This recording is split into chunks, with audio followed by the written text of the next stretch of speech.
అందరికీ నమస్తే. తెలంగాణలో రాజీవ్ యువ వికాసం పథకానికి దాదాపుగా నిరుద్యోగులంతా కూడా అప్లై చేసుకున్నారు. రాష్ట్ర వ్యాప్తంగా 20 లక్షల మంది దరఖాస్తులు చేసుకున్నారు. తర్వాత 2-3 రోజులు డేట్ అయ్యేదానికంటే ముందు మొరాయించింది. మొత్తం పనిచేయలే సైట్. ఒకవేళ సైట్ పనిచేసి ఉంటుంటే దాదాపుగా ఇంకొక 2-3 లక్షల అప్లికేషన్లు వచ్చేటి. ఆ తర్వాత ఇన్కమ్ సర్టిఫికెట్లు కూడా కొన్ని పెండింగ్ లో ఉండిపోయినాయి తహసీల్దార్ ఆఫీసులల్లో. ఏదేమైనా కానీ ఎట్టకేలకి 20 లక్షల దరఖాస్తులు అయితే వచ్చినాయి.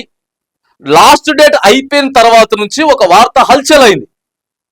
ఎవరైతే అకౌంట్లు ఇచ్చిండ్రో బ్యాంక్ అకౌంట్లు దాంట్లో ఇవ్వాలి. మన బ్యాంక్ అకౌంట్ కథ ఏ బ్యాంకు ఏంది కథ బ్రాంచ్ ఆడుంది మొత్తం ఇవ్వాలి. సో ఆ బ్యాంకు ఆధారంగా అకౌంట్ ఆధారంగా సిబిల్ స్కోర్ అనేది ఉండాలి. అంటే పర్ఫెక్ట్ గా లోన్లు తీసుకుంటే కట్టు ఉండాలా, లేకపోతే ఆ ట్రాన్సాక్షన్స్ మంచిగా ఉండాలి అని చెప్పి మస్తుగా వార్త హల్చల్ అయిపోయింది. ఇక అంతా కూడా సామాన్య ప్రజలంతా కూడా దాదాపుగా ఇక 18 సంవత్సరాల నుంచి ఉన్న వాళ్ళు కూడా చాలా మంది అప్లై చేసిరు. 18, 20, 22 కూడా అప్లై చేసిరు. ఇక దాదాపు 40 సంవత్సరాల వరకు కూడా అప్లై చేసుకున్నటువంటి సందర్భం. బ్యాంకులలోకి పోవడం, కొంతమంది ఫోన్ పేలో చెక్ చేసుకోవడం, గూగుల్ పేలో చెక్ చేసుకోవడం, మా సిబిల్ స్కోర్ ఎంత ఉన్నది, మనం ఏమైనా లోన్లు తీసుకున్నామా, ఎప్పుడైనా ఒక ఈఎంఐ ఆగిపోయిందా, అసలు నిరుద్యోగులకి ఈ యాడికెళ్ళి వస్తుంది సిబిల్ స్కోర్. ఎక్కువ శాతం కూడా ఎస్సీ ఎస్టీ బీసీలే ఉన్నారు కదా, అకౌంట్లో అసలే పైసలు ఉండవు మనకి, ఇంకా ఏడా సిబిల్ స్కోర్ ఉంటుందని చెప్పి ఇట్లా గందరగోళం ఆడికెళ్ళి మొత్తం తిరిగి వచ్చింది. రాష్ట్రం అంతా తిరిగి ముఖ్యమంత్రి గారి దగ్గరికి కూడా వచ్చింది ఆ వార్త. మరి ముఖ్యమంత్రి గారి దగ్గరికి వస్తే కూడా పెద్దగా ఉండాలా లేదా అనేది ఎక్కడ కూడా కొంత స్పందించకపోతే ఇక బట్టి గారు మాట్లాడిండు దీని మీద. ఇది బాగా హల్చల్ అవుతున్నది, ఏంది కథ అని చెప్పి. సిబిల్ స్కోర్ అవసరం లేదు, మేము దాదాపుగా ఎంత ఇస్తున్నాం, 6,000 కోట్ల రూపాయలు ఇస్తున్నాం అని చెప్పిర్రు. 6,000 కోట్ల రూపాయలు ఇస్తున్నాం. నియోజకవర్గానికి వచ్చేసేసి 5,000 మందికి దాదాపుగా ఈ పథకం ఒక్క సంవత్సరానికే 5 లక్షల మందికి ఇవ్వబోతా ఉన్నాం. ఇక వాళ్ళు సెలెక్ట్ చేసుకున్నటువంటి యూనిట్ ని బట్టి 50,000 నుంచి 4 లక్షల దాకా కూడా, ఇక 4 లక్షల వరకు మేము లోన్ ఇస్తా ఉన్నాం. సిబిల్ అవసరం లేదు అని చెప్పి. సో ఇట్లా నడుస్తా ఉంటే ఇక మరి ఇప్పటికీ కూడా బ్యాంకులలో కూడా పోతున్నారు పాస్ పుస్తకాలు పట్టుకుని, మా సిబిల్ స్కోర్ ఎంత ఉందో చూడండి అని చెప్పి. కొంతమంది అధికారులు లేదు సిబిల్ స్కోర్ ఉండాలని కూడా చెప్తున్నారట. చూడండి ఒకసారి. ఇప్పటికీ బట్టి గారు ఇప్పటికే చెప్పి 4-5 రోజులు అయిపోయిన తర్వాత ఇవాళ వరకు కూడా అధికారులు లేదు, అకౌంట్ పర్ఫెక్ట్ గా ఉంటేనే, సిబిల్ స్కోర్ పర్ఫెక్ట్ గా ఉంటేనే పైసలు వస్తుంది, లోన్ వస్తుంది, లేకపోతే లేదు. ఇక్కడే సగం నీరు గారిపోతుంది. యాడికెళ్ళొస్తుంది సిబిల్ స్కోరు? ఉద్యోగాలు చేసి లోన్లు తీసుకొని ఈఎంఐలు పర్ఫెక్ట్ గా కడితే ఆ అకౌంట్ ట్రాన్సాక్షన్ కొద్దిగా వేలకు వేలు లక్షలు నడిస్తే సిబిల్ స్కోర్ యాడ్ అవుతుంది. ఏం లేని సిబిల్ స్కోర్ యాడికెళ్ళి వస్తుంది, ఎట్లొస్తుంది? సో మరి ఈ ఆలోచనల మీద అసలు ఏం ఫైనల్ చేసిర్రు?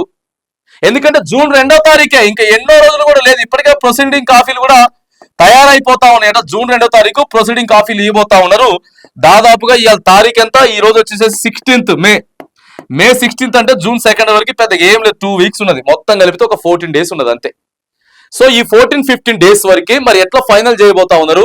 ఇప్పటికే ఫైనల్ అయిపోయిందా? ఫైనల్ అయిపోతే సిబిల్ స్కోర్ ని ఆధారంగా చేసుకొని ఇచ్చిందా, లేకపోతే సిబిల్ స్కోర్ ని మరి ఎట్లా చేసిరు, అసలు పరిగణలోకి తీసుకున్నారా లేదా, అర్హులకే వస్తున్నాయా, మళ్ళీ అవి కూడా కాంగ్రెస్ పార్టీ వాళ్ళే లోపల ఇందిరమ్మ ఇండ్లు చేసినట్టు ఇదంతా కూడా ముచ్చట చేస్తా ఉన్నారు.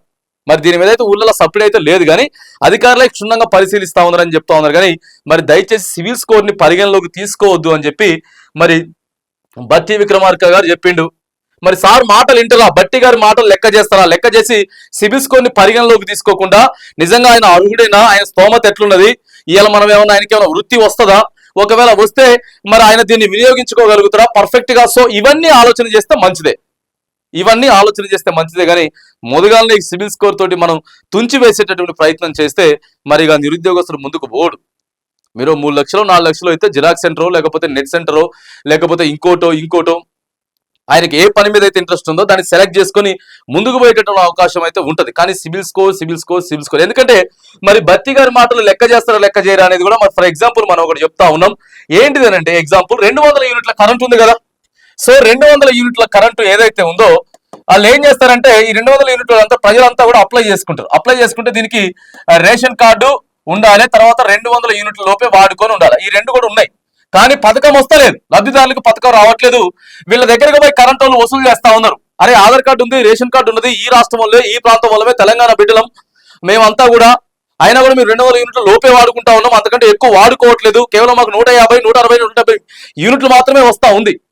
సో ఇట్లా చెప్పినా కూడా వచ్చి కరెంటు వాళ్ళు పైసలు వసూలు చేసిండ్రు, మీటర్లు కట్ చేసిండ్రు, ప్రజల్ని ఇబ్బంది పెట్టిండ్రు. ఏంది ఇబ్బంది పెడుతుర్రు అని చెప్పి ఇది కూడా అక్కడి నుంచి వెళ్ళి పాక్కుంటా బట్టి గారి దగ్గరికి వస్తే బట్టి గారు చెప్పారు, ఎవ్వరు అధికారులు మీ దగ్గరికి రారు, మిమ్మల్ని బిల్లులు కట్టించుకోరు, 200 యూనిట్ల లోపు ఉంటే రేషన్ కార్డు ఉంటే మిమ్మల్ని ఎవరిని అడగరు అని చెప్పి కానీ పోతూనే ఉన్నారు, కట్ చేస్తూనే ఉన్నారు, పైసలు వసూలు చేస్తూనే ఉన్నారు, బలవంతం చేస్తూనే ఉన్నారు. అందుకే ఇప్పుడు మరి బట్టి గారి మాటలు ఈ పథకానికైనా లెక్క చేస్తారా, లేకపోతే సిబిల్ స్కోర్ అడ్డు పెట్టుకొని నీకు సిబిల్ స్కోర్ లేదని చెప్పి అందరినీ కూడా పక్కకు తీసిపడేటటువంటి ప్రయత్నం చేస్తారా? ఎందుకంటే రైతు బంధువులు చాలా మందిని తీసేసినాం, రుణమాఫీలో కూడా అనేక మందికి రాలేదు.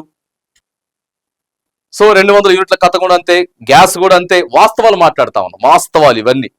ఇక అట్లనే దీంట్లో కూడా మీరు 5,000 కోట్ల రూపాయలు తీసుకొచ్చి కేవలం 1,000 కోట్లు మాత్రమే పంచేటటువంటి ప్రయత్నం ఏమైనా జరుగుతా ఉందా? అందుకే సిబిల్ స్కోర్ ఎలాంటిది లేకుండా నిరుద్యోగులంతా కూడా దయచేసి అప్లై చేసుకున్నారు కాబట్టి వారి పట్ల చిత్తశుద్ధితోటి చాలా మంది ఉన్నారు, 30 నుంచి 35, 40 ఏళ్ల వరకు అప్లై చేసుకున్న వాళ్ళు కూడా ఉన్నారు. అంటే వాళ్ళకి ఇంకేం ఉద్యోగ అవకాశాలు రాక ఏజ్ అయిపోయి కూడా.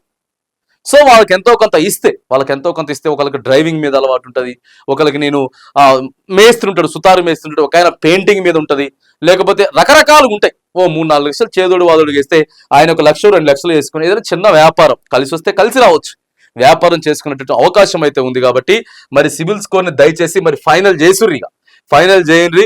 ప్రొసీడింగ్ కాపీ మాటలతో కాదు, బట్టి గారు దయచేసి మాటలతో కాదు, డైరెక్ట్ గా ఒక మార్గదర్శకం విడుదల చేయండి. ప్రభుత్వం నుంచి మార్గదర్శకం విడుదల చేసి అన్ని బ్యాంకర్లకు పంపిస్తే సిబిల్ స్కోర్ ఆధారంగా కాకుండా వాళ్ళ స్తోమతను బట్టి, వాళ్ళ ఆర్థిక పరిస్థితి ఎలా ఉందో బట్టి, దాన్ని బట్టి మరి లోన్ ఏదైతే ఉందో, రాజ్య వికాస లోన్ ఏదైతే ఉందో దాన్ని ఫైనల్ చేయాలని చెప్పేసి నిరుద్యోగుల పక్షాన మనం డిమాండ్ చేస్తా ఉన్నాం.